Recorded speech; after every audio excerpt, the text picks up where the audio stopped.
Benjamin Franklin, an American national treasure, was born January 17th, 1706, and passed away at the astonishing age of 84 on April 17th, 1790. We all know many of Mr. Franklin's accomplishments throughout his life: writer, scientist, statesman, diplomat, printer, publisher, political philosopher, and inventor. We all know about his famous experiment with the kite and the key, and for those of us who wear prescription glasses, we have Mr. Franklin to thank for bifocals. And Benjamin was never one to let anything come between him and his ambition. When denied the chance to write a letter to the paper for publication, Franklin adopted the pseudonym Silence Dogood. A middle-aged widower, Mr. Dogood's letters were published and became a subject of conversation around town and included one of the keys to finding the treasure of the Knights Templar. Franklin was also a drafter and signer of the Declaration of Independence, and of course, our country's first postmaster general. What is less known about Franklin is his involvement in the Freemasons. Now, at age 17, Franklin ran away from his home in Boston to Philadelphia, seeking a new start in a new city. When he arrived, he found work in various printing shops, but he was never satisfied with any of these prospects. But again, not one to let anything stand in the way of his ambitions, he knew he had a greater calling in this world. In 1731, 45 years before the Declaration of Independence was signed and a map drawn on its back, at the tender age of 25, Benjamin Franklin joined the St. John's Freemasonry Lodge in Philadelphia.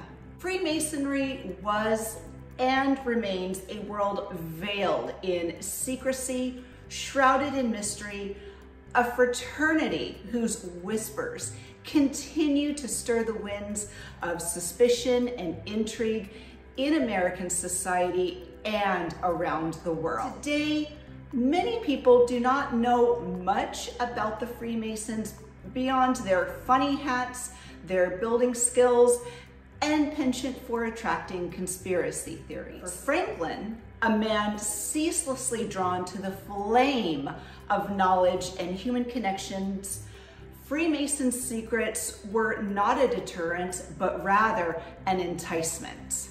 Franklin's initiation into the St. John's Lodge marked Franklin not just a member of the Freemasons, but as a trailblazer, venturing into the nexus of secrecy and knowledge. And barely 3 years after his initiation into St. John's Lodge, Benjamin Franklin found himself donning the mantle of leadership. Franklin remained a Freemason for the rest of his life. Ask anyone what they know about the Freemasons, and it's very little. It's an irresistible narrative.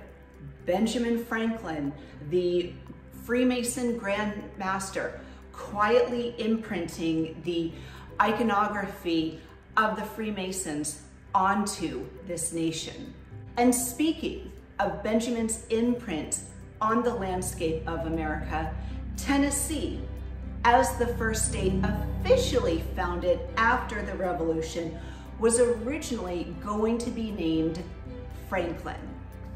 After the Revolution, the settlers in the Cumberland River Valley were concerned that Congress would sell their land off in an effort to pay off war debts. While the higher powers weighed the fate of the region, 4 counties decided to do what Benjamin Franklin himself would have done, and rather than just wait and see what happened, they took matters into their own hands. They named the new state Franklin and picked what is now Greenville, Tennessee, as its capital.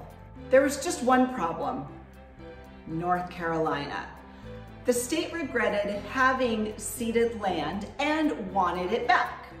In fact, when Franklin declared itself an independent state in December 1794, North Carolina had already agreed to take it back the month before, a fact that Franklin and its residents did not seem to know. That meant that while Franklin, the state, was doing the hard work of establishing its own government, North Carolina simply ignored the succession. They went about absorbing the Appalachian region back into North Carolina, setting up courthouses, making laws, and charging taxes after the American Revolution. Eventually, that led to a face-off between Franklin and North Carolina. The ensuing skirmish lasted 10 minutes, yes, just 10 minutes, ended in gunfire with 3 dead, several wounded, and an embarrassing setback for the then Franklinites. Not much remains of Franklin, but there is a replica log cabin of the lost state's capital in Greenville. Now, the original building was lost while en route to Nashville for Tennessee's centennial celebration. Back to the man, Benjamin Franklin. And among the many facets of Franklin's involvement with Freemasonry, one that stirs both curiosity and controversy is the speculation that he attended Freemason events while on diplomatic missions to both England and France. Now, Franklin is known to have attended Hellfire Club meetings throughout his diplomatic missions. Now, the Hellfire Club is a completely different topic for a completely different movie, but these meetings were pagan at its roots, and they were held in a series of tunnels and caves decorated with mythological themes, phallic symbols, and other items of a sexual nature. Records indicate that members performed, quote, obscene parodies of religious rites. During his stay in France, Franklin was still an active Freemason. During this time, he met up with Franz Mesmer, who you might know of as the founder of hypnotherapy and, mesmerism, then known as animal magnetism. Together, they began to publicize and promote Franz's theory of animal magnetism, and this was considered by many, including Louis XVI, who appointed a commission to investigate the club's activities.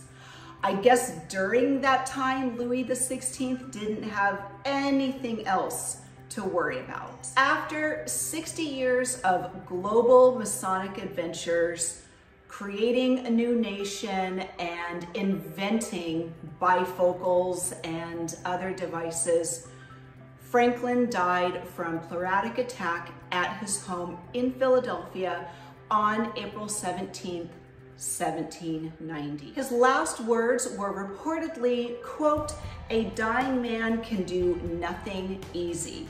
Approximately 20,000 people attended Franklin's funeral. And like the genius he was, in 1728, at age 22, Franklin wrote what he hoped would be his epitaph.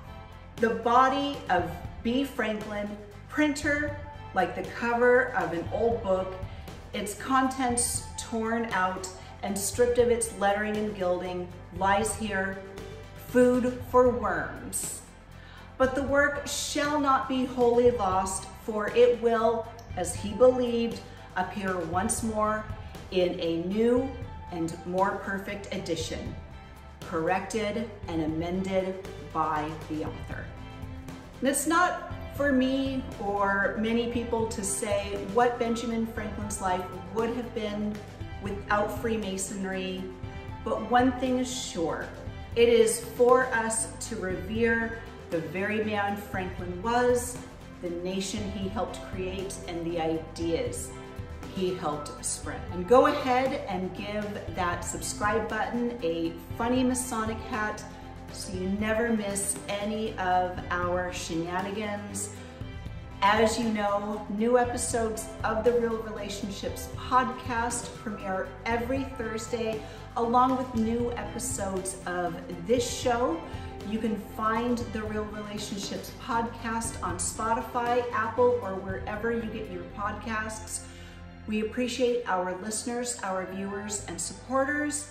And until next time, stay safe.